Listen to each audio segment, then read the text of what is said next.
Hey guys, welcome to another evening of ESL Challenger League North America. I am GRT, joined by Laz tonight. Laz, how you doing? Doing good, man. It's been a little while since you and I have been together on the desk, so I'm looking forward to it. You know, a little Canadian duo back at it, and it's been a hot minute, man. It's Yeah, been good. it has been. And I mean, like, look, we're right into a new season, which I think is exciting for a lot of these teams that are coming up, in particular, some of them that were promoted to Challenger League. And last night we saw Iholos Laser come out and pick up a map against Nouns. So I think they're a team that's definitely one to keep an eye on. Tonight, we're going to have Party Astronauts up against Take Flight. And there's a little bit of a change here. If you're thinking of Take Flight from last season, that's not the team that's here. It's actually the one more esports team that got picked up by the Take Flight organization. So they're the ones that are going to be playing. And the other Take Flight roster is now known as Perseverance. So there's just that little detail to clarify for you guys in hmm case you're just kind of wondering what's happening there. But let's check out the standings and talk a little bit more about these teams that have performed over these last 2 days. Yeah, and honestly, I think even there was a lot of games that are happening yesterday, and we got to see now. You can see the updated little bit of standings that we got here, and Energy still sitting themselves at a 4-0, which honestly isn't that surprising for me. Like, I was definitely thinking this team is definitely becoming more of a stacked team. I think like what you were kind of just alluding to here, John, is the fact that Noun's actually going 3-1. Like, I honestly thought there was a bit of a conversation, and Fi and I joked about it, and I said, I wouldn't be surprised if I'd be surprised if it went 1-1, but there's a good possibility against Laser. But honestly, the fact they were able to take a map or a match away is pretty big. Yeah, no question. And I mean, for looking back at last season for Nouns, they also had a weird loss at the beginning of the season. I forgot who it was to. Maybe it was to Mythic or something like that. But it was just they have those losses. Sometimes you're like, why? What happened? And then they end up being dominant. Like they had a ridiculously good record to finish off the last season in the top 4 of the league. But looking across the board here, Legacy's a team that I certainly want to see what they're going to bring to the table. A Brazilian roster that is very, very solid. It's reminding me more and more of the past seasons when Payne and MIBR were involved in the Yeah. North American scene. Now we have Legacy, and I think Iholos Laser kind of taking up their mantle. No, 100%, and I definitely agree with you. I'm really looking forward to seeing both those teams actually competing. I mean, now we got a little bit of taste yesterday for Laser, but still kind of waiting on Legacy as well. But yeah, there's some really good competition here, and even I feel like with M80, they're even a team that I'm kind of interested to watch as well, just because obviously there's been a lot of news lately about that team. Mulb's departing, which was a huge player, a very impactful player, and now having a young gun like Lake kind of joining the reins on this. So I'm excited. There's a lot of different teams with different stories here. That there's a lot to prove here for this season, which I think just makes it even more and more exciting than the others. Yeah, and I mean, look, M80 are in Riyadh right now playing the Esports World Cup. They did lose their first best of 3, but hopefully they'll have some more luck as they continue on in that tournament. And I'm looking forward to seeing them compete here in Challenger League and what Lake will bring to the table in place of Mobs, like you were saying. We'll bring up the schedule now, see what's going on here on both the A and B stream. And we already know, of course, as we've mentioned, we are going to have the Party Astronauts facing off against Take Flight here. And on the B stream, actually already underway. And I think one map is done. Wildcard winning the first map on Ancient 13-3. And now map 2 will be underway very shortly, or it might already be. But yeah, so that Wildcard Limitless match, we were talking briefly about Wildcard. I think that they made some interesting changes. I was surprised to see Slight kind of go by the wayside, but that's going to be Boss's benefit because now he's playing with them. And I think Boss already defeated Mythic immediately, like in their first one, 2-0, which is Yeah. promising for them because last season they actually struggled immensely. And it was so weird to see from Boss because I think it was in season 46 where they went to the grand final. And then last season, everything fell off the rails. Yeah. Well, it's so true. And yeah, I mean, they were definitely a hot topic yesterday. Like, I was on the other stream yesterday and we were talking a lot about them and just all the adjustments they made. But I'm glad that, Slight was able to find himself a new home. And this team, that is an exciting thing to see. I mean, they took down Mythic. Mythic's always that team that seems to be, like, no pun intended, the wild card in the whole group, just because they can make big upsets against some of these strong teams. But it's good to see that, a team like Boss is already starting things off with a pretty good little bit of an entry with a 2-0 so far in the season. Absolutely. And with all that being said, let's laser focus in to this matchup here and check out the rosters for Party Astronauts and, of course, on the other side for Take Flight. And for the Party Astronauts, for both teams, in fact, no changes from the previous season, which doesn't doesn't always happen. In fact, it's felt like it was impossible in previous seasons for teams to stay together to this level. But yeah, I mean, Fang is a newer addition to the Party Astronauts, of course, because he was picked up towards the latter part of last season, replacing Chop. And I mean, when a player like Fang becomes available, you kind of have to find room for him if he wants to play on your team. And that's what the Party Astronauts did.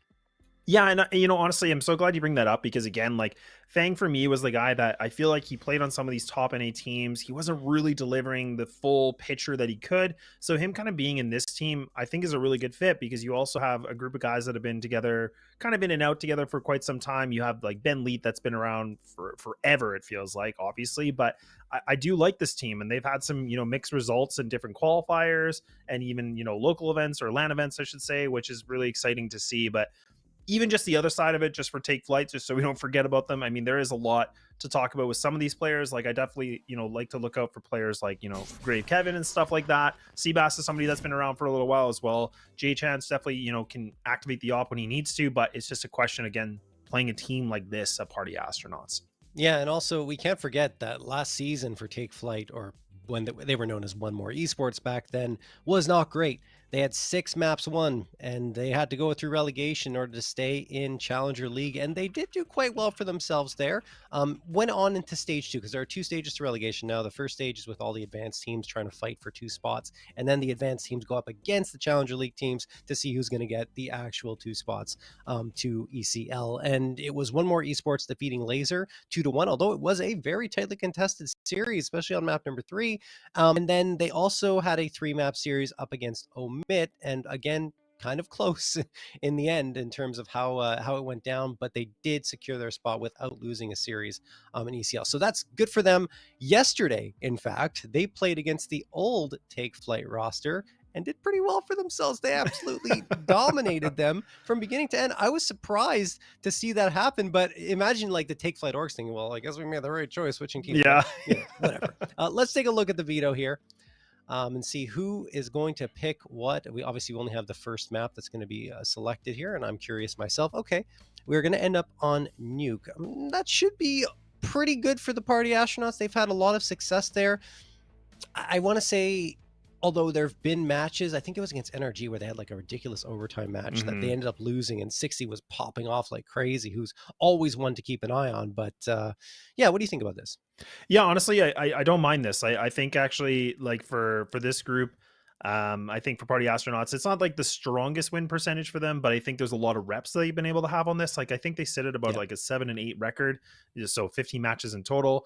But honestly, like you said, I mean, they've had some really big games where I think it was not, if it's not mistaken, I think even the Falcons game, like that, Yeah, that the went Falcons into game was crazy. yeah, that was a ridiculous amount of overtimes. So when you're playing a team like that and you don't win it, but I mean, you're very, very close to be doing that. That's a really good experience for those guys. So that's where, you were talking about the roster and you're talking about them having no changes. I'm all for it because I think even just kind of results like that, it's promising, especially in our region, right? Absolutely. And I mean, looking on the other side for One More, they've won 3 of their last 4 here on this map, but competition is a little less, I would say a little lower than what Party Astronauts have gone up against. They've gone up against some very heavy hitters. You already mentioned Falcons, even Mongols, like that was a tough loss, 3-13 yeah, at Yangshiping as well. But they've played NRG there, I think 5 times over the last 3 months, something like that. But looking over at One More, I got to focus on them. Yeah, Nouns is the one that stands out to me as the win where I was like, okay, this is actually pretty impressive that they were able to defeat them on Nuke 13-11. Everyone else is Carpe Diem, Laser, and Omit. It's more of the advanced level competition or low ECL level. Anyway, let's go and check out the Kadia player to watch, and it is going to be Fang for us here. I think, Laz, he's a player that we talked about briefly prior to this when we were highlighting him on the roster as the addition, but I think he's going to make some noise here. He has been pretty solid for the roster since being picked up. Yeah, and honestly, I think it, for me at least, I was gonna say for Fang, like he kind of reminds me about Elige, right? Like Elige was a a top player, obviously still is, but when he was on Liquid forever, he kind of like started going down a bit more on the slope. He wasn't doing as well as he used to be. I kind of feel like that was the same thing for Fang because him being the player to watch, there's a lot to prove here. He's been playing a lot better since he's been under the banner of Party Astronauts, and I think that's why I'm more and more excited to see him play because I think we're starting to get back to that vintage Fang or the way he used to play. So that's what really makes me excited for having him as the player to watch. And he can definitely pop off, man. All right. Well, predictions now. Who do you think is going to take this, last? Party Astronauts. Okay, yeah, pretty straightforward, and I agree with you, as you guys can see below us. Party Astronauts are very, very solid right now. They're building up a great foundation around the addition of Fang. Sixy is also a player that has been very solid for them and can really take over a match at times, and I mean that like in a very significant way. And I mean, overall, looking at the other talent that's there, Infinite is a good lurk. He's a good fourth man, and Wolfie is also a pretty good opper. I think my one criticism for him is a little bit of inconsistency at times, and in big Agreed. moments he can struggle. So we'll see if those things work themselves out. But overall, the Party Astronauts have had, way more success as of late than even they did before the whole EG stuff went down, right? Before all of that stuff, it feels like they're on the precipice of something. And I'd say Ben Leet, who's the only remnant of that roster, is on the precipice of something very, very nice. All right. No doubt about it. And I mean, now, I mean, this will be really interesting, like we said. I mean, I think Party Astronauts, like we said, for Nuke, it's going to be the BO1, so we'll see what they're going to have a little bit in store. A lot of experience for these guys to be able to find something, but right now, Infinite, oh my good lord, he catches a bullet right to the side of the head, and now he's down to 2 HP, but it's a good entry coming in from Seabass, so they're going to be able to finish the job, and they will, and now, John, they got themselves a sight. Yeah, it's not too bad. Wolfie is going to try and fight here, and he will not succeed. Grave getting the headshot. Fang hoping to make a little bit of noise here. He gets one. Not the second. Servo, the immediate trade. 4v1 in favor of Take Flight. Ben, the IGL, last one standing, has a couple of pieces of util. Maybe that's worth saving. It doesn't look like he's going to get to the bomb site in time, so trying to make some money with frags, and we'll do nothing of the sort. Seabass, the instant headshot. 1-0 for Take Flight. And we do have to mention that last time these two teams played in season 47, it was actually pretty close. I mean, excuse me, looking at, I think it was Ancient, their first map, it was a 17-19 overtime loss for Take Flight. And then on Anubis after that, 11-13. So both maps going 24 rounds, and one, of course, going to overtime. This could be interesting. I think the Party Astronauts team was different at that time, though. And indeed, it was Chop and Rush that were part of the roster at the time, which, of course, is no longer the case. It's Infinite, along with Fang, that have replaced those two. No, 100%. It was just a little bit of a different version of Party Astronauts, but it's definitely a lot of history where I think, Party Astronauts do have the undefeated, realm of it, but some games that have gone the distance. But even right now, like, despite them losing this round, I mean, the investment with Wolfie putting this, the scout onto the field, he's already been able to make some good damage inflicted onto Servo, so this is a good start already. So now you can see Take Flight kind of just pulling back a little bit more, being a little bit more cautious on this, and I do like it. And now they're going to get ready for the outside smokes, be able to get the wall up so that they can get themselves into secrets. So this is a decent amount of, discipline on this one, not overexerting too much early on.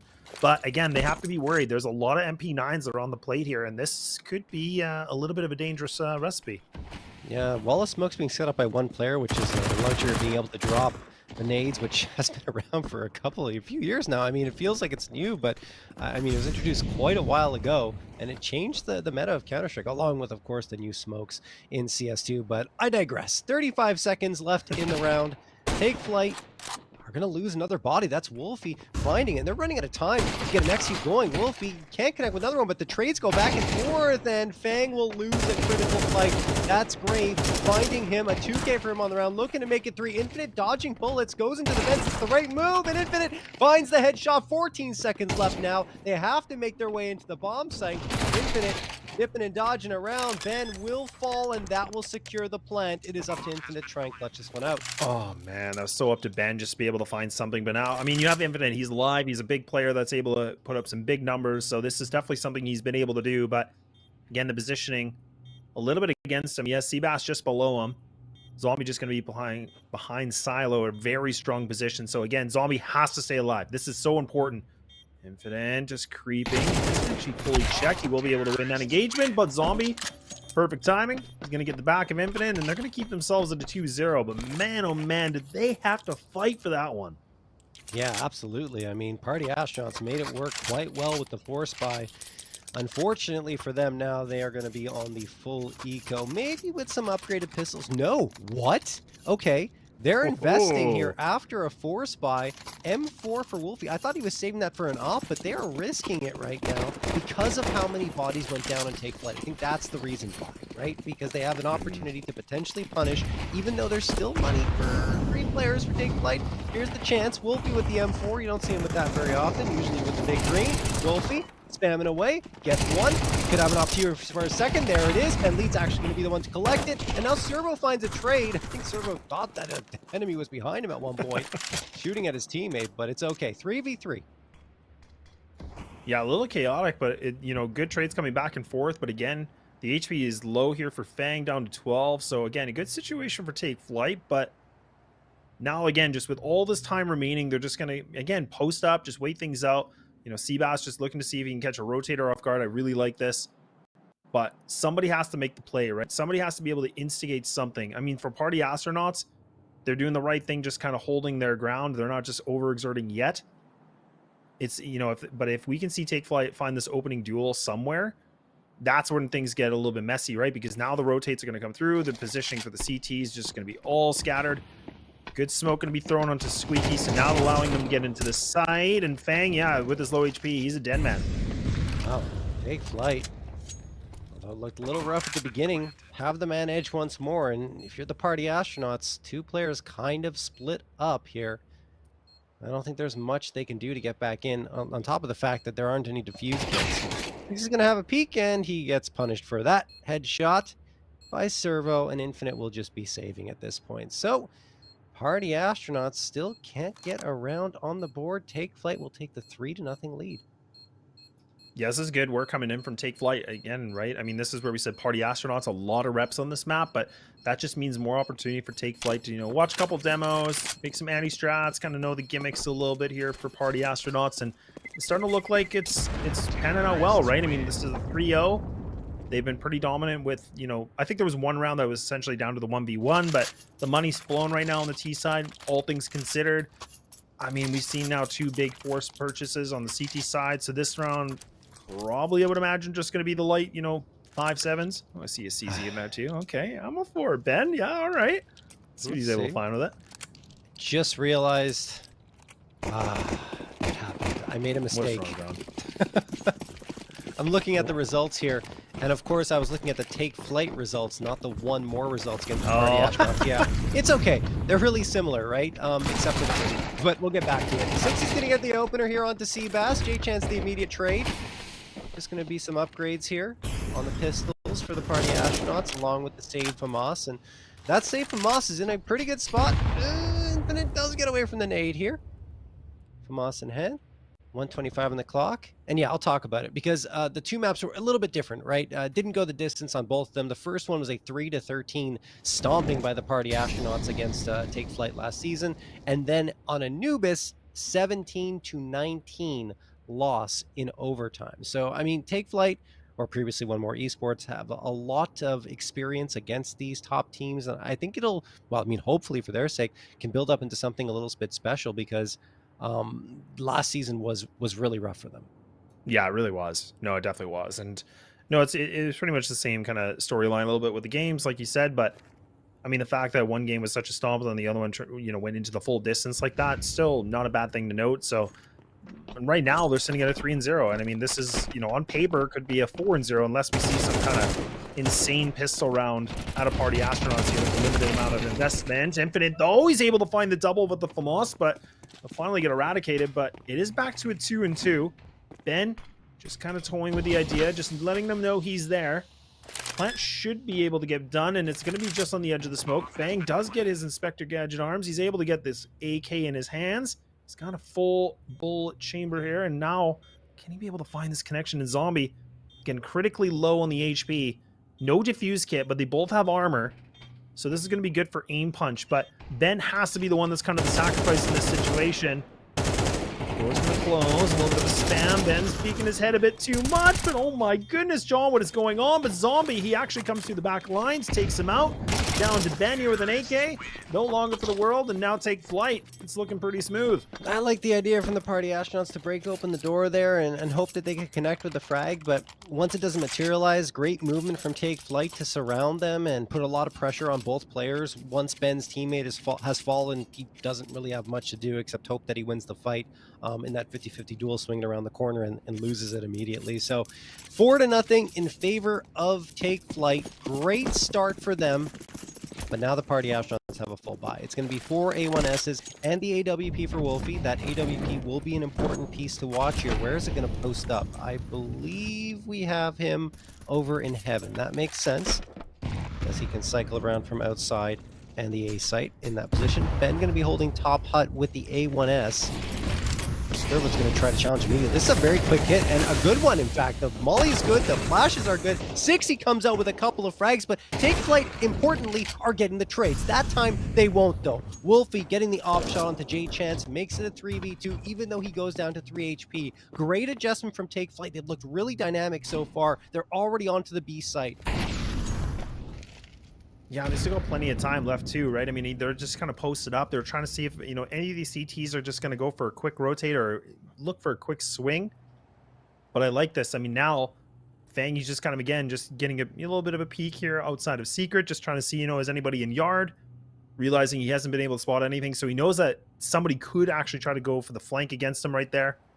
So this is really big brain work coming in from Fang. I like this. He's got a full read on the situation, playing his spot perfectly. Not overextending, just waiting things out, kind of peeking left and right, just making sure. But now you're down to 34 seconds. Now the jig is up. They have to get something done here. Utility is lackluster here, John. Oh, boy. All right. Take Flight. Getting that plant down. Zombie and Grave. Waiting. Actually, Zombie's hunting a little bit. The wrong way now. The timing in favor of Fang. That makes things a lot more difficult for Grave. 3v1. Does get an important first. And the trade doesn't come in just yet. Grave closing the door. All the advantage he could possibly get. But no, Infinite will find the headshot. Fang the defusal. Finally a round on the board for the party astronauts. Yeah, you know, that's a tough situation because I don't know how I feel about it because I felt like in that situation, I think it was Zombie, like he kind of overextended himself, right? I mean, it put, you know, Grave in such a bad position because then he was essentially on a 1-on-3. He had to be able to find these, you know, isolated duels. It made it way more problematic. I get the idea he was trying to, you know, instigate to bringing him back to a 2-on-2, and then he probably would have fell back, but it's risky in that situation though, and that's why, right? I mean, they lost that round. If he would have just stayed alive, it really could have turned things around differently. Yeah, I think one thing that's always on players' minds, especially in Counter-Strike 2, is if you get stagnant, you stand still for too long, you become a ripe target.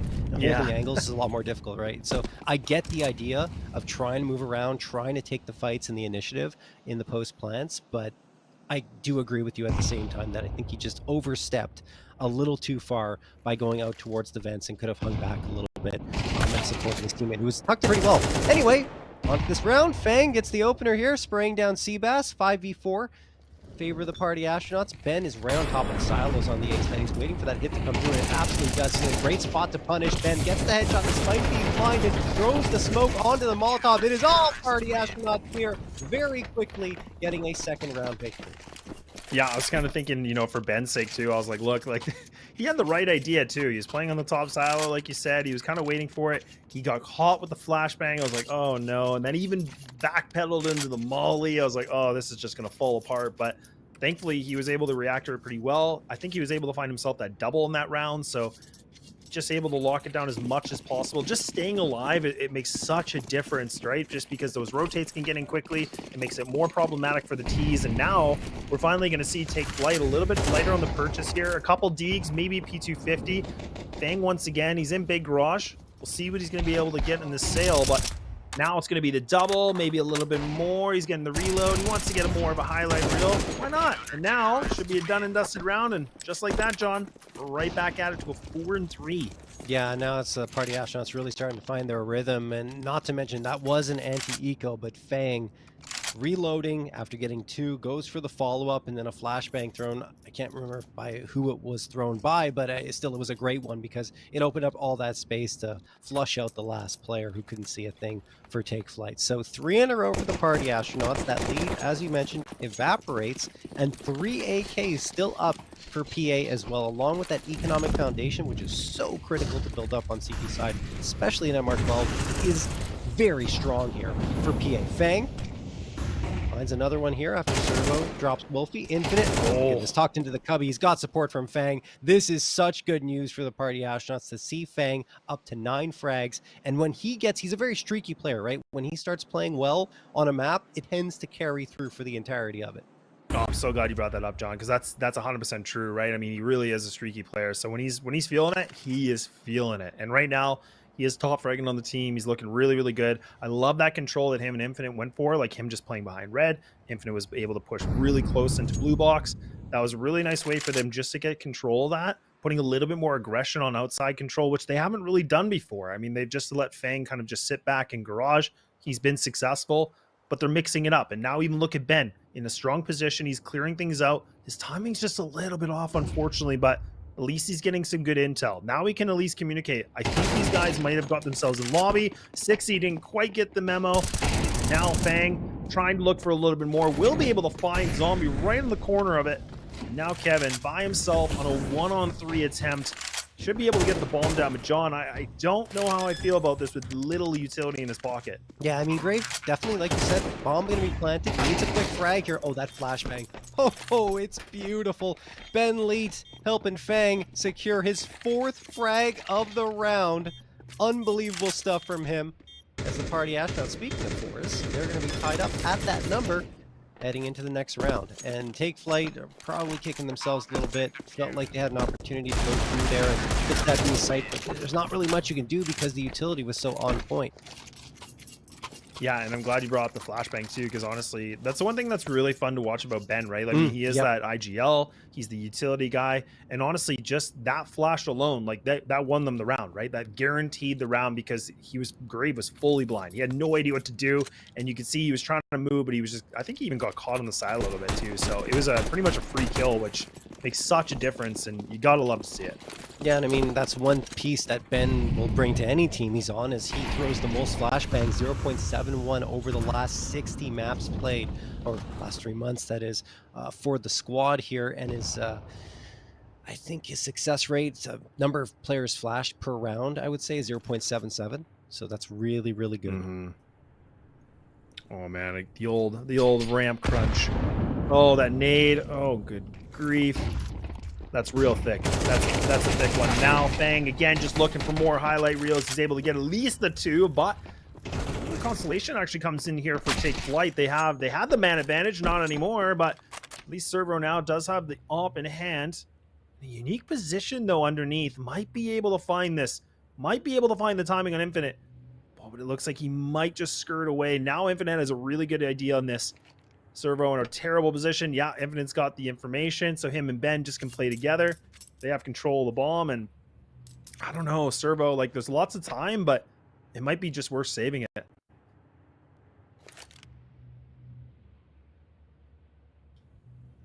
And just a correction to that stat, it's 0.77. Yeah, sorry, I was looking at it. I was getting mad at myself. Okay. I was gonna say, you know, I said he's gonna save it, but yeah, he doesn't want it. He wants to go for it, and he's dead now. So you know what? That's okay. We were both a little wrong, and no, I was just gonna say it's 0.77. I think it's man, I keep forgetting. Average flashed opponents per flashbang thrown. That stat is always a little bit of a tongue twister for me, so there you go.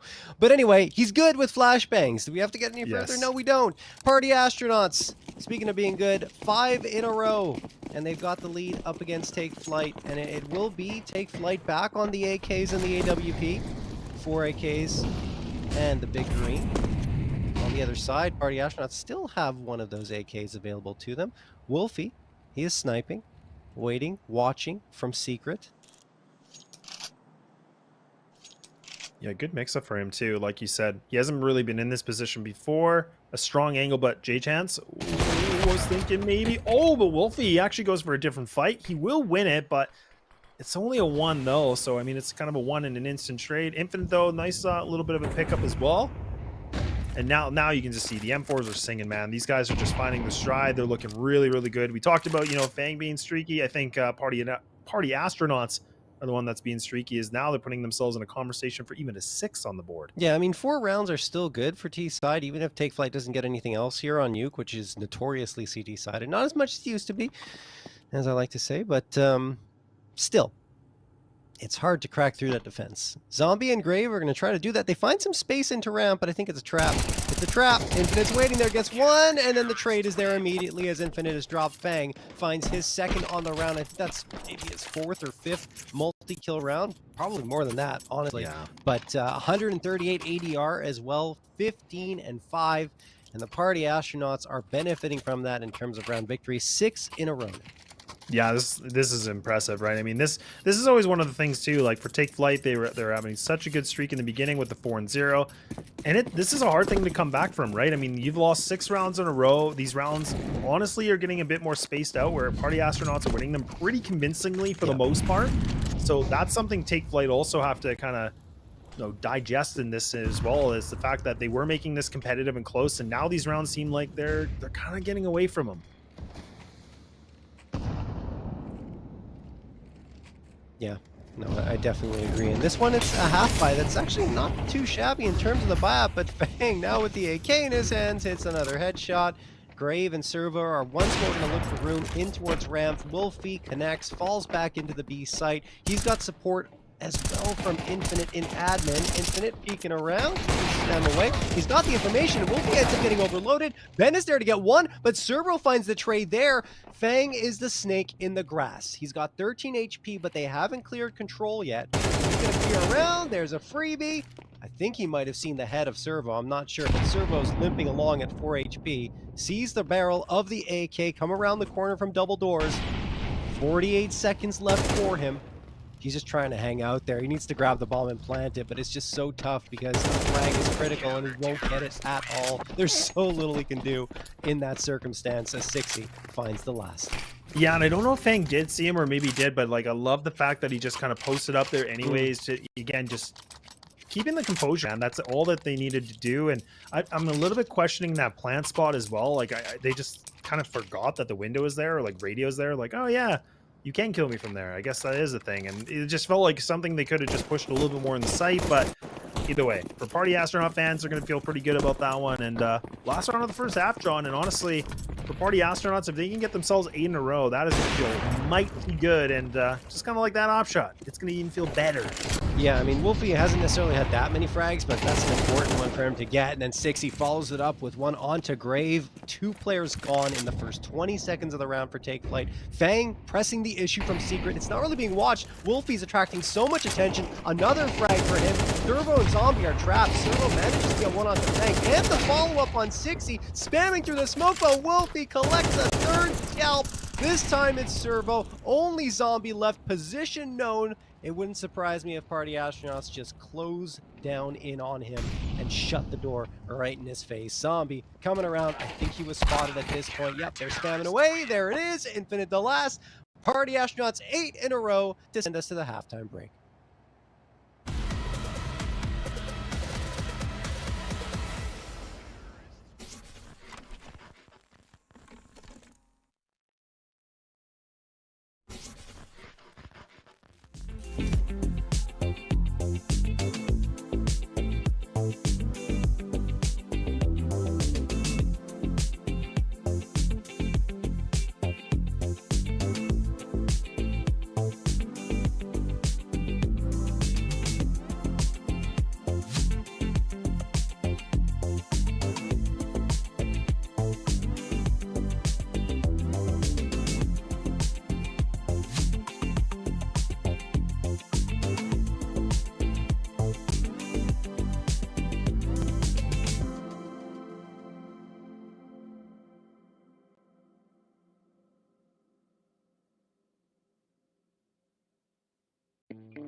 All right, we're back here.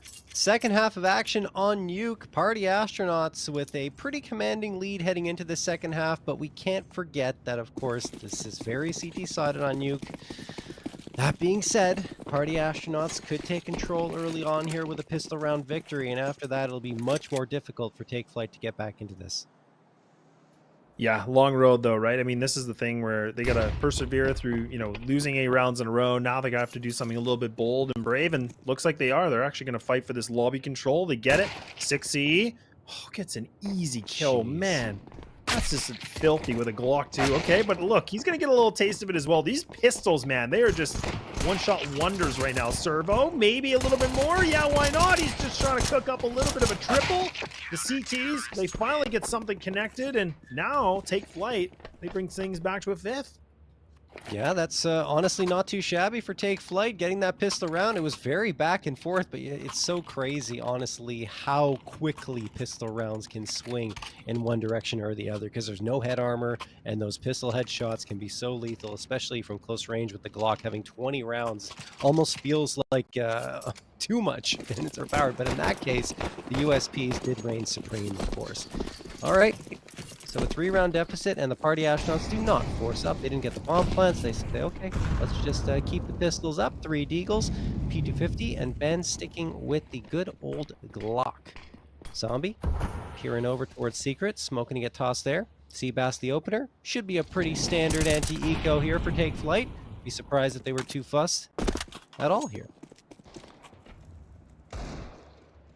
Yeah, this should be a bit of a cleanup, and I mean, not much to expect here with the pistol. Maybe just get a couple kills if they can, just to burn some money here for the CT side, but not looking great. Infinite does find himself a little one and done, but not really going to be too much to sweat about, and Take Flight now bringing 2 in a row. Money is on the board, so, I mean, again, this is an opportunity for the Gleals. Yeah, they're coming in right now. AK is going to be complemented with it as well, and Ben kind of in a funny spot with 4,700. Should have enough for full utility with his AK, and there it's going. And there we go. Yeah, this is a big round because, I mean, if Take Flight can find this, I mean, this is definitely a conversation right back into a tie game, especially with that deficit that we were talking about 8-4. Yeah, absolutely. But, I mean, with the rifles out, the Party Astronauts have looked like a better team compared to Take Flight, so we'll see if that continues to be the case here as they switch sides. Seabass patiently waiting outside here around the edge. Yes, he gets away. No trade comes through. He's taking all that space off of it, and Ben's just staring over towards lockers. To fade, and he does eventually find the trade. So that's important for the Party Astronauts. It gives them a lot of space gain. They're moving their way in towards Secret. Servo's waiting here in decon, which could be problematic should they choose to go in that direction. And in fact, it's only Wolfie who's holding for rotations at this point. The rest of the squad is still trying to maneuver themselves towards that A site. Yeah, and I like the fact that the Astronauts, again, they have some players. I think that 60, he's going to creep through onto Hell. He's looking around a little bit, get himself into this heaven position. That's going to be really, really, really strong here. Just kind of posted up with the bomb as well, just, again, waiting things out. Still just under a minute remaining on this. So, again, doing a little bit of Dora the Explorer on this, just to, evaluating what options they have. But now you can see even Take Flight playing very passive in this 4-4. Time is ticking, though, and this is where Party Astronauts, again, they have to make a move. They can't wait too long here because they have to expect something. J-Chance does get spotted here. Oh, and Infinite does get a little bit of a spam, gets that kill as well. This is important, but now look at Servo. He's trying to get a little bit too quick through the vents. He's going to get taken out. Ben's able to find himself a couple kills so far in this round. John, this is looking good now for the Astronauts. Yeah, that's a really good pinch there from Mini for the Party Astronauts. Got both players that were trying to retreat before they had a chance to have much of an impact on the round. Now Grave and Zombie, I think, going for a save, but on top of T-Roof. If Zombie goes up there, he will be in for a very rude surprise and rude awakening. Infinite waiting here on the top of Hut. Grave just saving. So it will be a save for Take Flight. Party Astronauts going to get a 9th on the board as soon as the rifles come out. It's kind of the same story as we saw in that first half. Oh, Grave a chance to punish. There we go. Finds one onto Infinite. Throws the nade out for anyone that might be close, but no one is. And now it's just about keeping the guns down on both sides. Wolfie actually goes down to that bomb. The bomb radius is crazy here on Nuke. And well, that means only 2 guns get moved over to the next round, meaning the economy is actually kind of precarious for PA despite the round victory. Yeah, and it's a really good point you brought up, and I'm glad you did about the whole thing about party astronauts. You know, in the rifle rounds, they look a lot more polished. They look a lot better, because that was the one thing I was really impressed with. You know, from Take Flight, is the fact that they've been 2-0 so far in these pistols, right? In this game, like that's where they really get themselves a little bit more of that kickstart for these rounds. But it's when they come down to the gun rounds that seems to be a little bit of the demise. So still a very close game, obviously. As MP9 here for Zombie, but we'll see what's going to be a little bit different. Double SMGs, or double MAC-10s, I should say, here for Party Astronauts as well. So I don't actually hate this, too, especially on the T side. You can be a little bit more aggro. You can have those guys kind of, you know, poke and prod a little bit, being the entry, and kind of allow those, you know, rifles to sit back a little bit more and find some big trades and things like that. But this round's a little bit different in the sense of just the pacing, and even Fang now, with the smoke wall, he's actually going to try to use this in his advantage, but his positioning is just not the greatest. But 60 at least is going to be able to find that double. Now the Party Astronauts trying to make a statement into this inner sight. I don't know if they're going to commit to it. Yeah, why not? What? Oh, dear God, John. Get me out. Oh, Wolfie. Sprouting wings there with the MAC-10.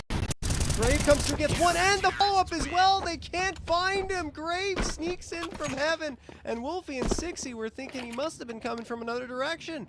Okay, Take Flight, pull the rug out from under the Party Astronauts, get a 7th for themselves, and because of the fact only 2 players survived in that previous round, now they're not going to have the money to really invest, I would say, as much as they'd like anyway, but they're going to force up regardless. It won't be the best because you have to settle for 2 Tech 9s, but they do have 2 AKs and the Galil. It's the 4 Spy Wars, which is kind of a staple of Nuke, I would say. Yeah, that was huge. Like, I just still can't believe like Grave got in that position. I don't know if maybe it was a miscomm, but you can just see like their backs were turned, man. They, like you said, they definitely thought that he was somewhere else. But either way, I mean, Take Flight fans are going to be really, really happy for this one. It's a nice little bit of a pickup. Kind of an interesting buy in the sense of this, with the bomb going down as well, or not going down, but still with that leftover cash, I should say. Now they're just going to commit towards secret. So actually, instead of kind of just, you know, going slow, they're going to put a little bit more decision making on this and a little bit more diligence. Seabass, tough position to be in with the MP9, and not an easy shot. That nade might be able to do some decent damage. Fang, he gets a full amount of lead into his teeth. Now he's still kind of, again, playing a very interesting position, but look at 60. He's able to find himself 2 already. So good on T side. Finally, Fang. Actually, no, it's not 60. I was going to say finally 60 goes down, but it's Fang that gets dropped. And then Wolfie to Zombie. So a man advantage gained as the bomb is being planted there by the Party Astronauts. Infinite and 60, the last 2 standing. And 60, we've been singing his praises. He's got all 3 frags in this round. He's going to need a couple more, perhaps, by his hand. Infinite rotating in. He's so exposed here. 60 gone. Infinite hoping to hang on here with only the Tech 9. The smoke gets tossed onto the bomb, and his head gets rolled across the floor there by Seabass's AK bullets. Alrighty, Take Flight, a couple in a row, an 8th round picked up, and this is slowly becoming anyone's game. Yeah, it really is. And this is the thing too, is like you said, 60 is the one that's kind of turning it up now since the second half. But you know, we were talking in a lot of praise for Fang in the beginning of the first half, like, or the end of the first half. He was doing really well. He was pushing big numbers, but now it's starting to slow down, right? That motor ain't running so hot anymore. So this is where we were saying, like, we need those other players to kind of step up a little bit for Party Astronauts. Obviously, having 60 kind of, you know, finding these doubles is going to be a big contribution for it. But for Party Astronaut fans, we're going to need a little bit more out of this, because now we're talking a 1-round differential. This is going to be a lighter purchase here for the Party Astronaut. They're just going to try to run and gun this a little bit differently. Turbo might be able to serve himself a decent amount of kills. There's going to be some players down vent, so that's going to be good here. This should be able to get the bomb plant money done and dusted, so that's a good little bit of a guarantee. Yeah, they continue to get the bomb, which is great. Need frags though. There's another one. Fang gets a critical frag, and almost another onto, I think it was Grave, but actually in terms of damage done, Seabass takes down both players trying to get back into that B site. Wolfie and 60, and Infinite the last one standing. Now they're just going to try and stick that defuse in the smoke. The spam comes through, they line up, and almost Infinite going to try and clutch it out, but it doesn't happen. Brave Kevin survives, and Take Flight tied up at 9. But again, bomb plant after bomb plant is keeping this economy rolling here. Timeout going to be called by PA. Yeah, honestly, these rounds are looking A little bit chaotic for me. I mean, that was, if Infinite would have been able to find that double, I mean, again, it would have been hard to know the situation, obviously, but man, oh man, that could have just turned this whole table around. But now we're back to a tie game. First timeout, I think, from both these teams going to be called. So this is really interesting because now with the bomb plants just coming in, like you said, the money is flowing a little bit that way, which is a really good thing right now for the T side. But they got to figure out what they got to do a little bit differently. I did like the, a little bit more aggression that they were trying, a little bit more of that, diligent thinking. But we need to see something different. There is no op that's going to be on the CT side as well. So this is going to be, they won't have this read, but they should have a decent inkling that, the rounds are way too close to have that investment. But we'll see if they want to play a little bit differently, knowing that, they don't have to worry about the big green. Yeah, and also, speaking of which, they've done a lot of damage to Take Flight round after round, despite the fact that Take Flight has gotten so many in a row. It's not great for their economy, so things can quickly crumble away with only one round loss if they continue to lose these bodies, right? Especially right here. So this is, I think, one of the most critical rounds for both squads. Seabass. And actually Ben and Infinite get a couple. Look at Fang too. He's on a full-on flank. He doesn't know it. And actually he's the one who goes down. No way. Seabass finds two right after Grave does. And now it's all down to 60. How is it so quickly fallen apart for the Party Astronauts? Again, a very close round. And 60 could potentially isolate two 1v1s for himself. But my goodness, this is insane. Yeah, that's definitely one word to use here, John, for sure. And I mean, this is the situation where Party Astronauts, it looked like it was in the palm of their hands, and all it took was Seabass to be able to find himself that double. And this thing is, once again, just really flipped around. Oh, dear God, Graves' head's going to get exposed. And now 60 able to get this one-on-one, gets the bomb as well. So now this is even worse because 60... Look at the timing. Oh my God, he's going to be able to get the back servo. No way. No way does 60 find that, and he does. Oh, that's filthy. This is incredible, right, for the Party Astronauts. You were talking about another player stepping up, or more players stepping up. 60 seems to be the one that has really started to perform well on T-side. And like I said, he loves going for entries. He loves opening up space, and that's one of his strengths. And on the other side for Fang, he tends to be pretty good on CT side, even T-side as well. I don't want to take anything away from him, but he slowed down here, and 60 has picked up the baton from him, and resulting in a 10th round victory, which was very critical for them. As I also talked about, Laz, no money for Take Flight because of how close all these rounds are. Oh boy. Yeah, this is an opportunity right now for Party Astronauts to at least get a little bit of a lead. So, I mean, they're going to go right back for a deeper smoke wall on this. And this is a triple smoke. I really, really like this. One on top of Mini and then just the double just to complement it. And instead of just committing to Secret right away, they're just waiting to see if any, pesty CTs want to get a little bit of aggro through this. Now they're finally going to commit to Secret. I think that's Servo. Yeah, Servo just on the other side of this wall, just kind of waiting things out. But this is the thing, like on a map like Nuke, like pistols are, I feel like they're more lethal, right? Just because there's a lot more close encounters, except for Yard, obviously. Seabass. Oh, John. Okay, he's fine. Yeah, he survives. Okay. He's okay. He gets away. Ben. The door, Grave does, and he gets the headshot. In fact, Seabass is the one to find the 60 immediate trade and the follow-up, getting things right back under control against those 5-7s. There's still the deagle up for J-Chance, but it feels like they've improved their odds. As I say that, J-Chance and Servo get two more. This one's far from over. Wolfbeat slipping back into cover behind the silo. Infinite spots out a player as well, and he gets tagged for a little bit of damage. They need another frag for themselves on the PA side, otherwise Take Flight's going to tie this one up once more. Infinite getting chipped away at, but he does find the headshot onto J-Chance and will plant the bomb to dirt. Servo, last one standing, won't get anything, Laz. 11-9 for PA. Ooh-wee. Okay, well, again, like, I love that Infinite was able to get the double. 60, he's just been the saving grace, man. He really, really has. Like, he's just been getting them out of bad situations, countless times on this, and that was a really good attempt from Take Flight. They made that very, very close, and it was just unfortunate. I think J-Chance was the player that was on ramp. He was kind of jiggling, just trying to see if he could win a fight really quickly.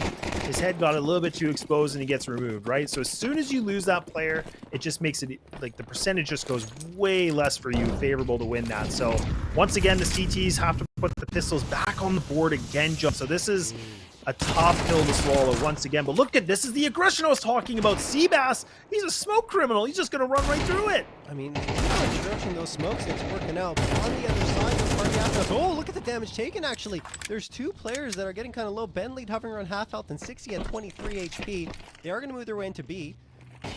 So maybe they'll be able to get this done regardless, but it is problematic, especially with Seabass having this AK in a perfect position in observation. Oh no! Ben Lee cleans his clock and then goes down. Just realized Servo's down there. Oh my goodness, more chaos into this round. Infinite does get the immediate trade now. 6 will calm things down almost to the finish line. You see the Deagle still ringing through for a ton of damage, and this is not out of the realm of possibility, lads. No, it's definitely not. I mean, all it's going to take is, one bullet from both these players. They're both so low. 10 HP and 23. Wolfie here with sitting pretty here with 95. But again, all we have to do, they just have to play these positions. 60, yeah, you know what? 60's just going to keep swinging. He's like, look, I'm feeling it, boys. I know what I'm doing. And now they're on map point, and this is huge. I mean, this is where we were talking. It was neck and neck. These rounds are getting a little bit of a brawl sesh, but now take Flyte. They have a long road ahead of them here with each gun round so important, and it's do or die now. Yeah, I think that round that 60 pulled off at 9-9 in the 1v2 was the critical one. That was the tipping point to give the edge to the party astronauts. Like you mentioned, though, take Flyte. I mean, they have a chance here with the rifles, 3 M4s top and the MP9 available to them. They need 3 in a row just to tie this one up and send it to overtime. Fang throw that Molotov out. Seabass gets sent down for a little bit of damage from the nade, and the opening frag actually goes take Flyte's way. Servo just spamming the smoke, connects onto Infinite. He's going to try and help his teammate towards counter yard. Look at that mess of smokes both teams have to deal with. Seabass tries to wide swing it. That doesn't work. Ben Lee gets the headshot. Now they spotted out another player, I believe in Garage, but Servo manages to retreat. Ooh-wee. Yeah. This has been an interesting turn of events, but I mean, again, the op's still in the play though. This is, we haven't been able to talk a lot about it, but I want to see what J Chance can find. Nothing. He's not going to find anything. That he's going to get taken out. Okay, now the AKs, they're making connections. Now this is where take Flyte. They're going to get a bit more desperate. Now this is where they're going to poke and prod a little bit more to see if they can find. Then Leet. Oh no, yeah, he's just stumbling his way down the ladder. It was a case of timing. Honestly, if Ben had just continued holding the angle, he would have gotten an easy frag from above. Instead, he moves away from it. That player slips through. Zombie, in the meantime, also gets driving on to 60. Spamming through the hut, gets Wolfie taken down to 38 HP. They do manage to make their way towards the B site, I believe. I don't know if it's the bomb carrier. Bang, waiting around the lobby. That is an important frag, but he has to get into the B site to help his team, because if he doesn't, Graves going to have a free defusal if he gets the frag. Flashbang. Oh, no frag! Wolfie, the headshot, gets 2 important ones as the party astronauts take a 13-9 win here on Nuke. Man, oh man. I mean, again, like, that's where you don't get to see Wolfie on the rifle very much, but yeah, he was looking pretty good. Right at the end there, he was able to find himself that double, and party astronauts a bit more grindy of a Nuke match. This is where we said, in terms of the veto for this best of one, we were saying, look, this was a pretty decent little bit of a veto process that happened, I thought, for Take Flyte, just because, I mean, their win percentage was quite high on this. Different, competition they played, lesser, opponents they played as well, like just matches in general. But I think they did quite well against a team like Party Astronauts, where we were giving them a lot of praise for some really good experience, overseas that they've had, and they brought it to them. Yeah, absolutely. And I think their 2 stars, 60 and Fang, stepped up to the plate and hit home runs on both sides, right? It was Fang more on CT side, but 60 took control on T side. Critical moments, he was there every single time. The 1v2 is the highlight in my mind for him. As let's check out the Kadia player of the game stats here. Fang is the one we chose, of course, and he did fairly well. Ended up being second on the scoreboard, but look at those numbers. They're still strong. Yeah, they really are strong. And I mean, like I said, I was giving him a little bit of criticism in the beginning, or in the beginning of the second half, just because it felt like his first half was so strong, and then he really just kind of fizzled out a bit. And then it was really 60 was the one that kind of, really stepped it up. But honestly, overall, really good stats, like a 1.4 KDR, still really impressive. 93 ADR is still really good numbers. It's just, I would have liked to see that streak continue, but honestly, still impressed with Bang. Like, that's why we put him as the player to watch, because there's just so much that we can talk about this guy over and over again. Absolutely. And well, we'll have to see if we continue to have things to talk about him when we get to that second map. But before then, a quick break.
All right, we're back, and we have the map that both teams will be playing. We are headed to Anubis here, and we'll see the veto come on screen in just a little bit to see how we got there. But this should be interesting because, of course, this was the map when they played last season that went to overtime between both squads. 17-19 was the scoreline, and it was a victory for PA last time.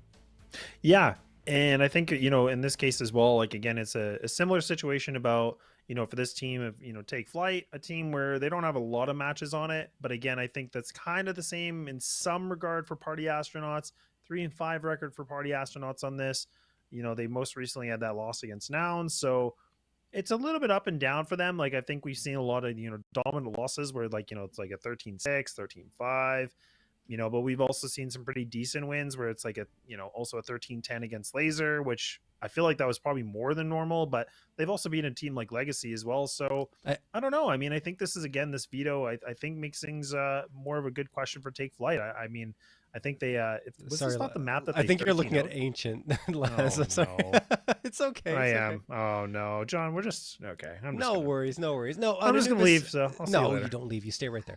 No, but on Anubis, they're actually very strong on this map. 9-2 over the last 3 months, and the last match they played was against Falcons. That was at Yongshiping. We talked about how good the Falcons are and how much trouble they gave the Party Astronauts on the previous map as well that they played against them on Nuke. So interesting that they're playing both the maps they went up against the Falcons on, which was their last time here on the map. But Legacy before that was very strong, Les. Yeah, and honestly, I think, you know, like I said, I'm still not against this, but I think for Anubis, like, I don't know how you feel about it, John. Like, it's still a map that I think is fun to watch. Lots of, you know, innovation that's coming through. I think the CT sides are always really interesting to see what teams kind of be, you know, doing on that side, because obviously it's so T side heavy. But I think we're seeing a lot of teams, you know, fighting for good map control. They need to putting a little bit more counter aggression onto it. So that is something I think Party Astronauts have done well in their history. So I want to see what Take Flight can do as well, though, because again, I thought they did quite well on Nuke here. I definitely thought that scoreline was going to be not as close as it was, but I think for Anubis, I'm going to be curious if they've been actually able to study the demo a little bit against a team like Party Astronauts. Yeah, and I mean, like, they've only really had experience on the map in Challenger League, right? Versus the Party Astronauts, they've played outside of it. They played Thunderpick, they played the NA Revival Cup, they played Yongshiping, and along with Challenger League against opponents that were a little bit tougher than the ones necessarily that one more was going up against in their matches. So we'll see how things pan out once we get into the server, which we should be there in just a little bit. Again, the Kadena player to watch is going to be Fang. I think that in that first map, as we already summarized previously, he did very well for himself. 21 frags, was only outpaced by Sixy because of how monstrous Sixy was once they got over to the T side. Outside of that, I think overall he played a more balanced game, I would say, on both sides of the map than necessarily Sixy did. Yeah, and I mean, the thing is too is like having a good defensive player like on the CT side is really important. So I was, you know, again, I was giving a lot of criticism about that, just saying Fang was kind of, it felt like he was only able to really, you know, pop off in that kind of a side, but yeah. It's not the bad thing either, because he was able to put up some huge rounds. I think there was a couple like doubles and triple kill rounds that he's able to get himself. So he got the job done, right? And they got themselves in, you know, the comeback when they were at a 4-0 loss, bringing it back to an 8-4. But who cares about that? We're going to talk about Anubis, and this will be an interesting one, John, just because, again, like, we know the record on this for Party Astronauts is a lot better than what I said before. But I think for Take Flight, I think they're going to have to prove, you know, they are the underdog in this matchup. Absolutely. Party Astronauts gonna run things here. Interesting that we go from the most CT-sided map in the pool to the most T-sided map in the pool. We got both the extremes here. Servo and J-Chance waiting here, watching from E-Box. And not really much of a move just yet from the Party Astronauts. They're setting up for that A take, and no one is on the A site for take flight. They're actually going to be isolated from it thanks to the smokes that are being thrown. This is a free bomb plant, and looking at the buy up for take flight, they were on a retake setup anyway because that defuse kit is available from Zombie. A couple of flashes are going to be thrown, or dropped, excuse me. And then Zombie's going to toss one forward so they can get some space here, but this is going to be a difficult retake. Yeah, it's not going to be easy at all. And oh man, I love the fact that Party Astronauts are actually trying to be re-aggressive on this. It's a little bit more of a meat grinding round than I think they were expecting. Now the pistols, oh man, J-Chance might be able to even find something here. He does not, unfortunately. But Servo trying to get himself a headshot. Not going to work out. Party Astronauts, they have the right idea. Good execution. Got a little bit, dicey there in the middle part of that, but at least they're going to get themselves the first pistol. I mean, that's where take flight. We talked a lot about them on Nuke. That's where they were able to win the the CT side and the T side pistol. Now things have kind of turned around here on Anubis. Yeah, it's interesting to see the Party Astronauts go for a 3-man peek into the backside entrance towards A. It was a little risky, and they almost got punished for it, but they recovered in time. Enough bullets coming away from those blocks. Just so many, like I said. I think it's one of the better pistols that's available in the game in a lot of ways, especially on pistol, of course, let's be clear. Anyway, Wolfie's going to get a couple here. Ben Lee also gets 2, and Fang wraps it up with a pretty bow with the final one. No fuss, no muss there on the anti-eco. Yeah, pretty easy, quick round. I think, take flight. We're just like, you know what, let's get this over with. Let's just see if we can, maybe catch him off guard, but now we're into the full gun round. I mean, an MP9 for Seabass. And again, he was somebody that I don't think we got to talk a lot about in the beginning or the end of last game, I should say. And he really was stepping it up a lot. Like he was kind of, again, just getting these multi-kill rounds. He was, making things really, really close. So he was a really exciting guy to watch. I mean, Grave Kevin, we talked about him too. Like he was having a couple good moments as well. I think he had that big 1-on-2 clutch, which kept it really close in the middle of the game. So we'll see what's going to come through for these guys. A little bit more aggression from Party Astronauts this time around. They're going to get themselves into double door. Already got themselves some decent map control on this, and honestly, look at the CT side. There's 3 players that are grouped up in B. They've left mid entirely open. Now it's a double stack here at the A side. You have someone on top and someone that's playing in A main. So this is for Seabass, he's getting some good intel, but again, it's really going to be this one and done kill maybe, but Infinite should be able to have it, and he does. Yeah, that's a little risky for Seabass. I understand it, though. Going for information there. He gains it. Oh, Ben Lee. Speaking of info, they're not clearing the window at all. Ben Lee to freebie and another one. 2-4-0 there. Servo and J-Chance don't find the trades. Grave will eventually find one, but he is also the last one standing here in a 1v4 situation. So well executed by PA, and already the round is over. Another quick one, this time up against the rifle buy-up. Even though the Party Astronauts were just on their bonus, it all worked out fantastically. Yeah, this is starting to look a lot more polished from Party Astronauts, right? And this is what you were kind of mentioning before. It's just like, look, they definitely have a lot of good records on this, with 9-2 sitting on this, and their T side win percentage, sitting at 63.6. So really, really good. And now it's just looking pretty confident in a lot of the takes they're winning. A lot of good gunfights. Ben's putting himself at a 5-0 right now. He's not typically the guy that's on the top of the boards. He's usually doing all the utility work and just calling the shots here for his players to be successful, but he's found himself some big impact. Like you said, that round in the window. Now Zombie trying to get a little bit desperate with the D, trying to make a bit of a hero play. Will get shut down immediately. Now you can just see the CTs are going to rotate on this, but now the AKs, man, they're just making these connections, and bodies are starting to hit the floor. Yeah, I mean, again, it's just the pistols once more. J-Chance connects on ahead, but Fang is immediately there for a frag. Wolfie gets 1 and Fang a second on the round. It is all over again very quickly. The Party Astronauts wasting absolutely no time here in getting off to this 4-0 lead. Yeah, and the one thing I'm going to be curious about too, I don't know if this is a bad take, but you can tell me. I was going to say, look, I love a good op on CT side, but I feel like I wasn't really convinced, on Nuke. Like I felt like I never really was, really impressed with it. So I'm glad they're going to try it, but I'm wondering if it doesn't work, do they just kind of stick to the 5 rifles for this side alone? Yeah, the op is really, I don't know if it's just the change in tick system for CS2 or what, but it doesn't feel as precise anymore as it used to. Anyway, Wolfie's going to get one as I say that. He finds an instant frag onto Grave, but it's just... it's not the same feel as it was in CSGO. Let's say that. I don't know if it's going to change as CS2 evolves. It probably will. As Servo's going to get a trade here. 4v4. J-Chance finds the trade onto 6E. 4v3 in favor of Take Flight as they're trying to continue and hold the fort here and finally get a first round. Oh, great flashbang thrown. Servo finds Wolfie. Fang is the last one standing after finding one for himself in a 1v3. Yeah, this has been important too. Like I said, look, I'm never against an op on the CT side, but I'm glad that, you know, J-Chance can finally get a little bit of a moment here to kind of light this up a bit here with the double. And I mean, the fact is too, like, Party Astronauts were being a little bit cheeky, you know, going through B main. I think it was Ben that was kind of starting off that first point of attack, trying to get something done. And I think, you know, even Sixy was, you know, he was the bomb carrier at one point, and he actually, like, committed pretty deep right around this position that we just saw. But he was able to get out of it in time. But this is going to be a save, I would imagine, that's from Fang. I mean, again, he doesn't have the bomb control anywhere near him. He's just hunting a little bit.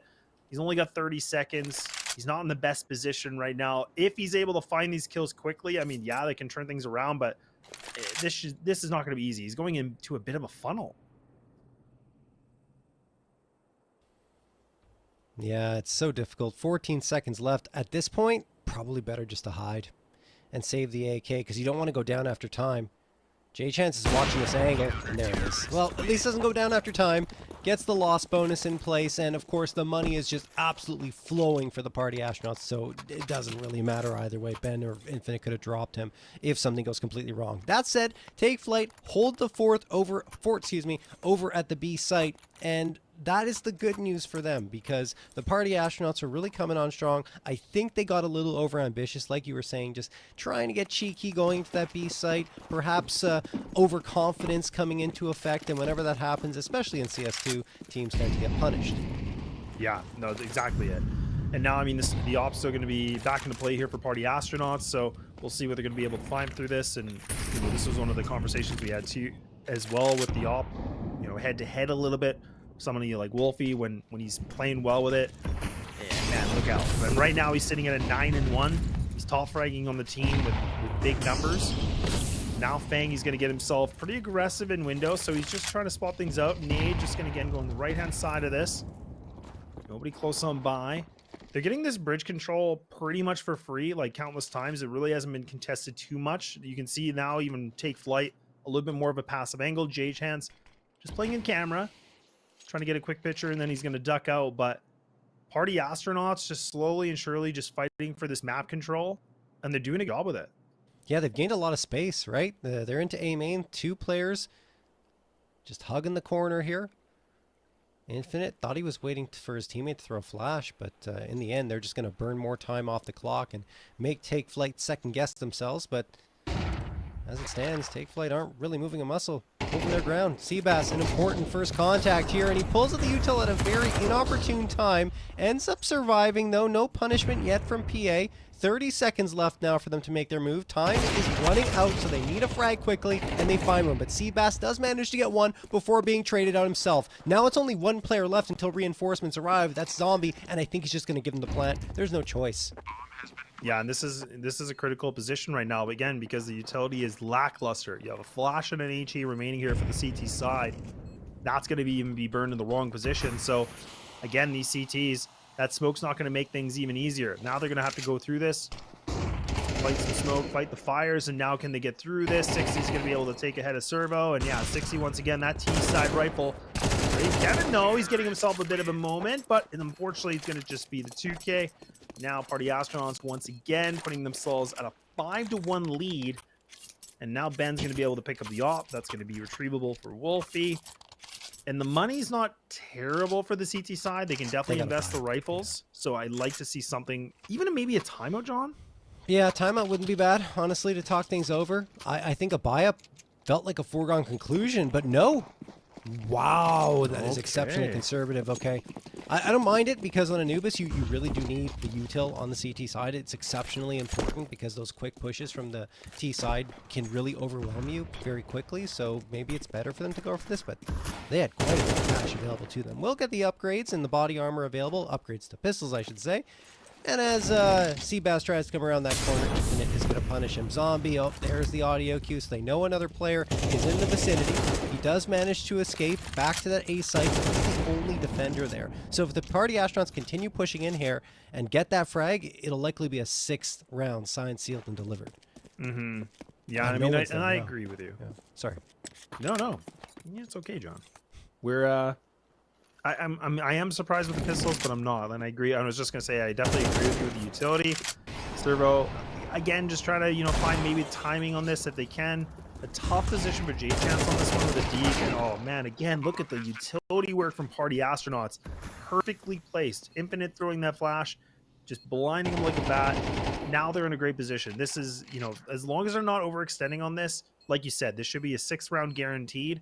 Infinite playing a really good position on this.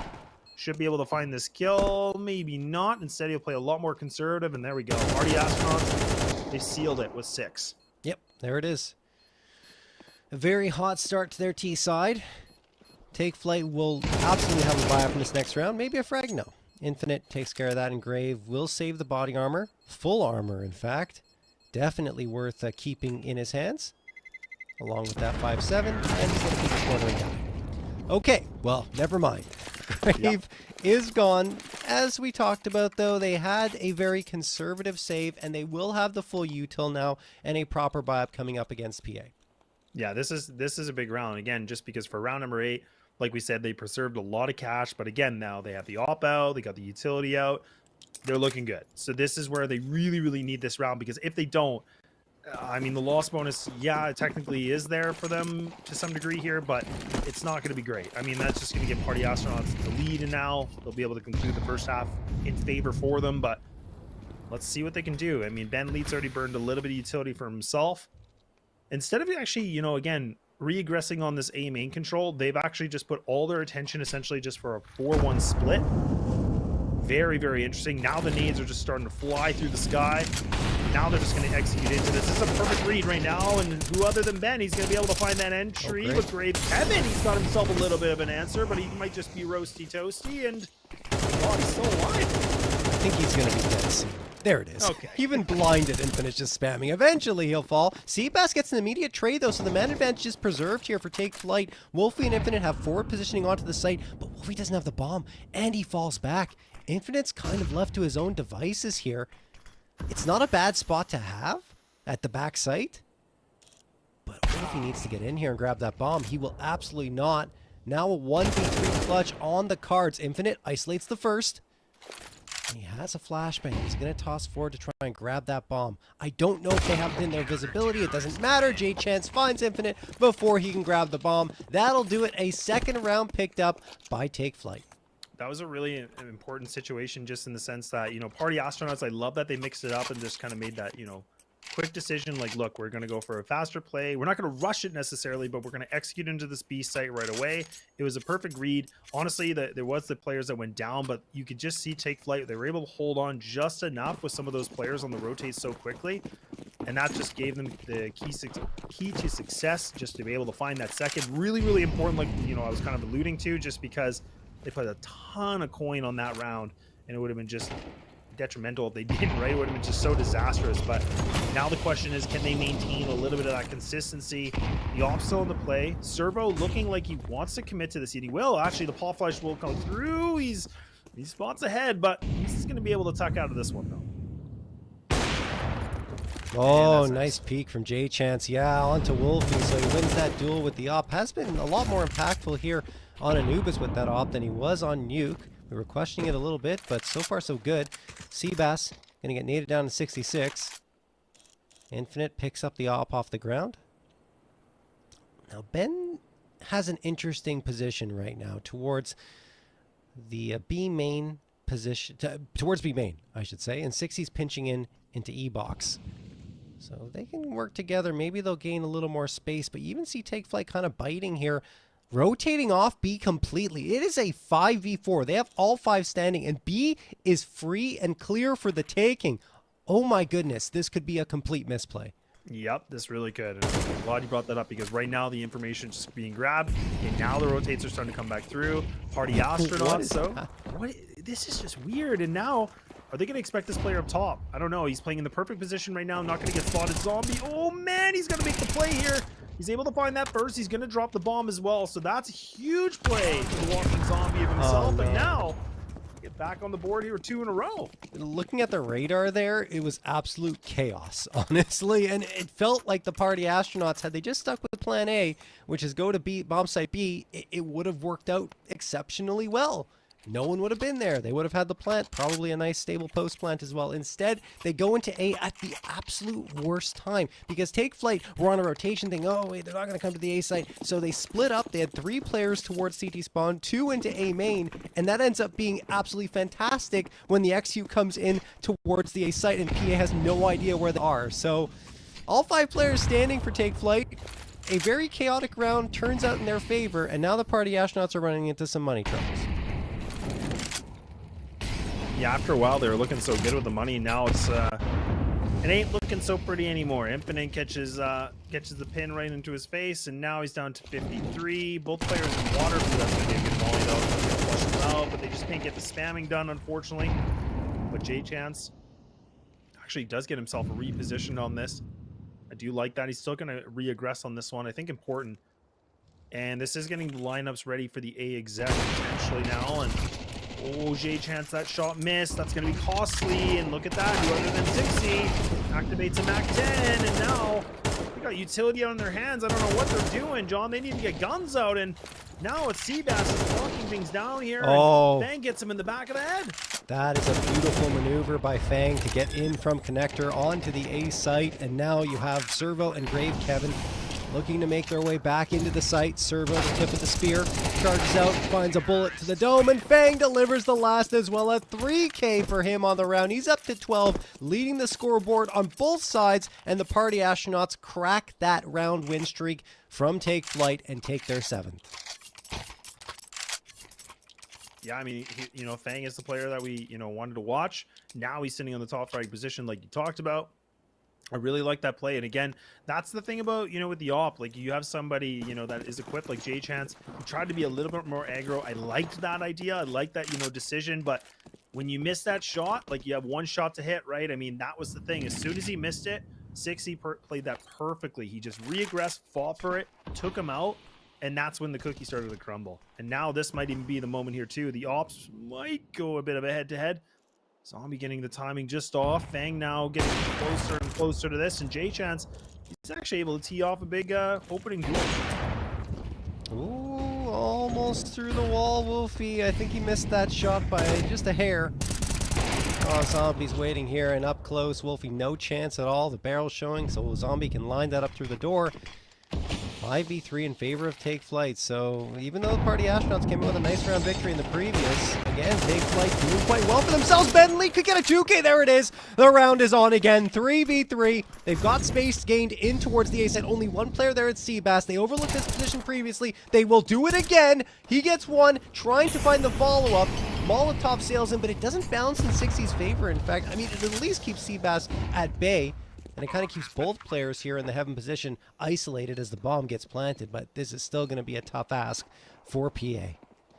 Yeah, and this is a big position for 60. He's actually been able to maneuver this, and there it is. He finds that first, and now Infinite able to help him out. But no, he's actually not able to make the connection done. I thought maybe that crossfire could have been something to behold, but instead it's going to be Take Flight. They're getting themselves slowly and surely round by round into this game, and we're going into the last round here for the first half. And honestly, this is a good note here, because if Take Flight can find this round, like again, getting 5 rounds on the CT side is really not a bad thing to note here. Like we said, I mean, and I feel like they haven't really been doing anything too adventurous. It's really, they've just been winning a lot of good gunfights. Yeah, no, absolutely. And I mean, look, PA in that round, I think a couple of early mistakes kind of cost them, and they almost recovered, and I agree with you. You know, I felt like that crossfire would have yielded them something. If 60 gets that spray control down for the second frag, then they win the round, no questions asked. But he just couldn't connect on it, and afterwards, just too tall of an ask for Infinite to close the door on Take Flight. So Take Flight, 4 rounds, TCT side, it's like Nuke, right? If they can get that, it's like Nuke in terms if you reverse the tables anyway. Well, it doesn't matter anyway. Grave is going to get a couple on to Fang and Infinite. 4v2 in favor of Take Flight. Looks like they'll get a 5th. They absolutely will. 7-5 the scoreline in favor of the party astronauts as we head to the break.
Alrighty then, welcome back.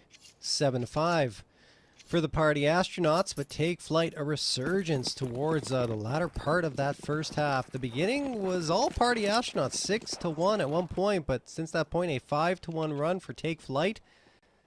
And they are very happy to find themselves on T side, only down by 2 rounds. Oh, 100%. Yeah, this was a, honestly, the way they were able to persevere through that first half on the CT side, only 2-round deficit. Really, really good note here. Servo going to be trying to find something here with the P250 armor. This is a lot of responsibility for him to be able to find some kind of an opener. He's got the armor, he's got the P250. Look how fast Party Astronauts have been on this, though. They are just a fish right into the hook right now, and you can just see Take Flight. It's a bit of a jig. Now it's just going to be, it's just Fang by himself waiting for the rotates to come through. So a good job for him to stay alive, but actually Wolfie, he surprisingly is going to go down. Fang, maybe.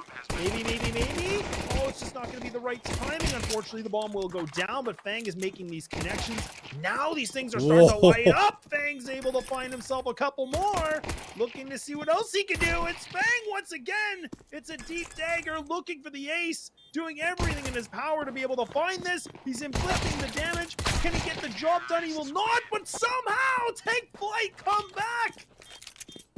I don't know why Infinite's not sticking that defusal the entire time, honestly, but I mean, I guess it's 10 seconds. I don't think he had the kit in his hands. Still, impressive stuff from Fang. Almost gets the ace, and then Take Flight come back to secure another pistol round. They've won 3 of the 4 pistol rounds tonight, and I mean, they've looked good in every single one. That time, Fang tried to pull it back. It was Take Flight all the way before that point. But it's just not enough, and we are cut to a lead of only 1 in favor of the Party Astronauts. Fang waiting with the Tomas. They do force up here. Oh, goodness. Seabass, an opportunity, honestly, to get the first blow, but all he gets is some space gained. And, I mean, that's good deep positioning into the site because the Party Astronauts have to focus entirely on him. They leave the A site vulnerable, and that is where Take Flight will ultimately end up. Man, you can just see how fast of a reaction Party Astronauts have, right? I mean, any sort of an action, they are there. Like, they are rotating so fast. Yeah, they're going to get this kill. Who cares? It doesn't matter. I mean, this is now a site. Well, okay, maybe not. I was going to say, that's a site that's pretty much open here, but that's a decent little bit of a reply from Wolfie. And now you have double Mac 10s picked up. This is actually not out of the realm here, John. I mean, they have the man advantage. They got some guns that they can work with. They don't have a kit, though, but I mean, at least they got armor. Yeah, and they got to go fast, though. They got to be Sonic the Hedgehogs here. Charging into the site. Wolfie. Oh, what? Listen. What's happening? Did J-Sands lag out? I think he lagged out. There's just no way. Servo, the last one standing. Flashbang being tossed here. Good flash, in fact, and he won't get anything. The fusel comes through. It wouldn't surprise me if there was a timeout here for J-Chance, because, I mean, there's no way he just didn't think that the scout was didn't hear the scout being fired to his right. He would have turned around and shot at him. Maybe he did. Maybe he had no idea. He's still in the server, so it looks like everything is connected here. Except for, of course, his hearing, because it didn't look like he could hear anything that was going on there. Well, it's just so weird. Like, how did he not know? Like, I was thinking, like, I thought the exact same thing. I'm like, look, he's probably lagged out. Surely he's not just, like, exposed like this. And he's like, yeah, somebody's shooting a scout. I'm fine. Like, I'm all good. Like, it's weird. That's really weird. Didn't even look up. Didn't even react. He just stood there like a tree. I mean, even Wolfie's like, I missed twice, but he didn't move. He's just still there, so he just scopes in and kills him. Weird circumstances in that previous round, but okay. Maybe he did have a brief lag out. I'll give him the benefit of the doubt, right? 1:30 on the clock. Party Astronauts do find an important round victory after losing the pistol, but Seabass comes right back with Servo, and they get another couple of frags. Bomb going to be planted here on the A site, which they've continued to get bomb plants on round after round. I mean, I say they're going to plant it. There we go, finally. And Ben Lee misses the dunk nade onto the site. They still have a chance to get back in here, Les. Yeah, they do. And I mean, Wolfie has to be able to find the kill. The shadow's exposed. Okay, so he won't get it, but okay, now it's Fang again. He's able to get himself activated for a double. Now Seabass desperately needing to find something here. He's going to take down Wolfie, but Fang, who other than him, player to watch, man. He's making me eat my own words here, and now he's starting to really sing us a good lullaby. Oh, wow. Yeah, no, that's fantastic from Fang. Everything played to perfection that round. The 2K spray down, then afterwards ensuring that he's in the perfect position to get the trade when his teammate goes down. No chance at all for Seabass to react, and that's exactly how you want to set up your trades. 9-6 in favor of PA. They get 2 in a row.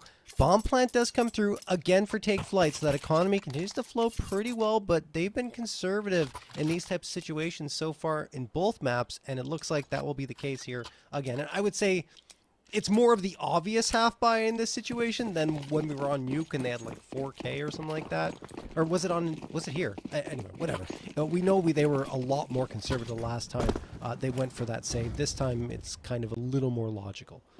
Yeah, and it definitely was on this map too. And I knew you were. Yeah. I was thinking. I'm like, yeah, no, it's definitely here. So don't worry, we're both on the same page here. Infinite. Oh man, yeah, you got to be careful. At least he's able to get out of that. That's always such a sketchy position to be in. Like, I get it. Like, you're just getting that info. You get the utility there. Oh, and actually even able to find himself a double kill in that kind of a position. Surely okay, but that is not what I was expecting from that at all. But okay, Seabass by himself now. I don't know, desperation, maybe a kill, maybe one, maybe something. Yeah, no, it's been leaked. Just getting him in the back, and now 10 rounds obtained here from the party astronauts.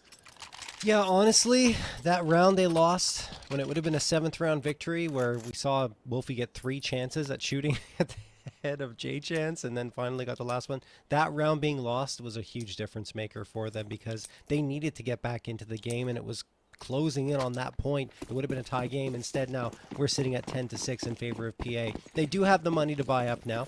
It will be AKs across the board for them. Util isn't full, but it's more than good enough. How do Take Flight handle this?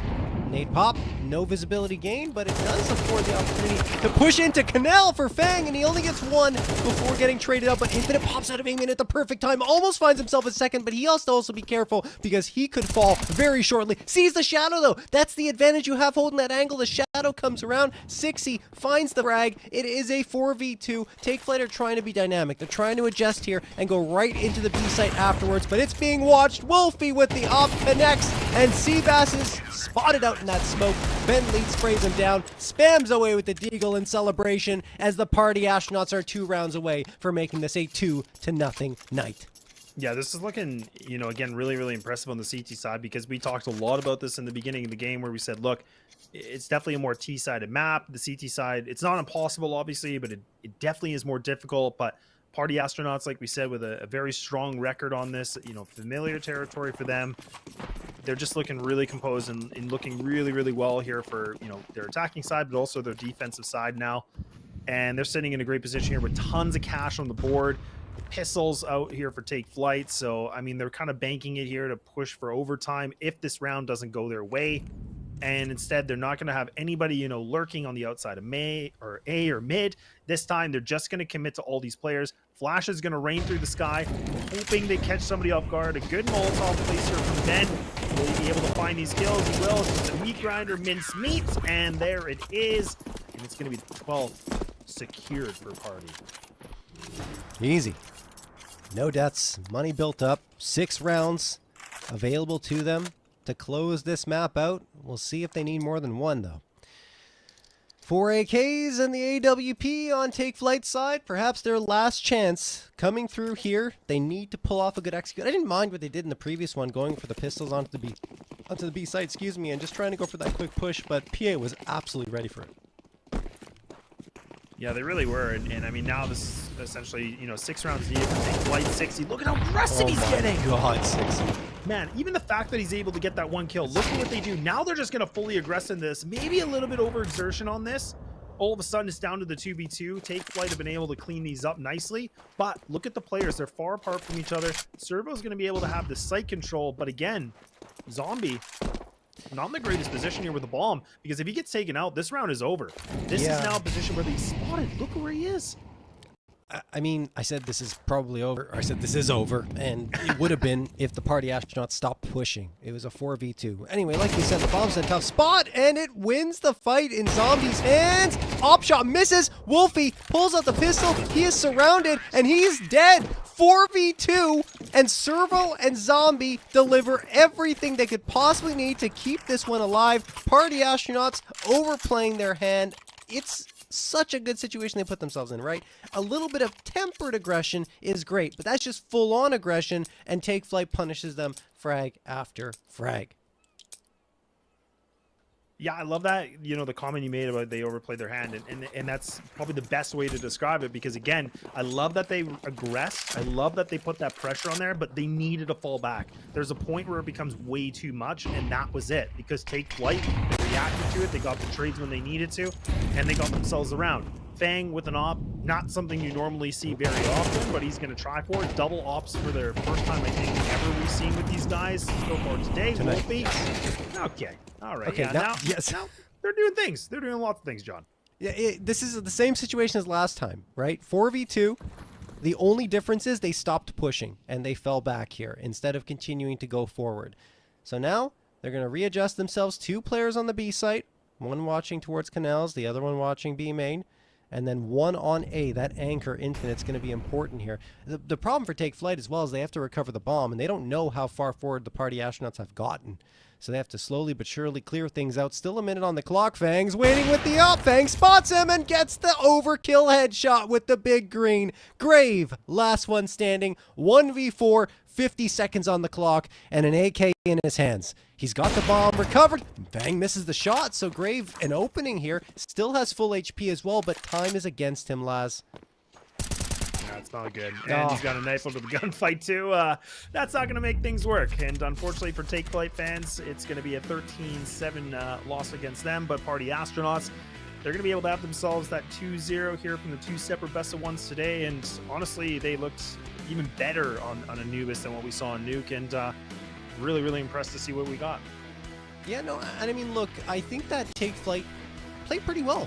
There were moments where we felt like they would have a way back into Anubis. It's just that the party astronauts had that little extra gear that they turned up and then just took control of Anubis once they even got to their CT side. So despite I consider good CT side from Take Flight, their T side left a little bit to be desired, even though at the beginnings I did like the maneuvering they were doing. They were finding the open sites, finding the open spaces. It's just that one round that comes to mind where they couldn't connect the dots and hold on to the bomb site, and after that point, party astronauts just sailed on to victory, didn't they? Yeah, and I mean, the other thing, I'm glad you brought it up about Take Flight, because I think the CT side it's a very difficult one. I thought that was going to be a lot worse for them, so the fact that they did only make it a 2-round differential is a really good thing, because that's not an easy thing to do, because I mean the T side is so strong on this map, right? But again, when you have players just popping off like they were in Party Astronauts, like, what do you even do with that, man? Yeah, and speaking of the party astronauts popping off, let's check out the Kadia player to watch in Fang and see his stats from that map. It was ridiculous. 27 frags for him, 116 ADR, even better than Nuke, and overall, he was their MVP tonight. I think we're going to get the overall stats soon here as well, but yeah, there they are. 48 and 26, 104 ADR, and 1.85 KDR. These are great numbers. Yeah, those are phenomenal numbers. And honestly, I'm glad that he was able to excel better on this second map, or the second match, I should say, just because I think, he was quite quiet in the beginning.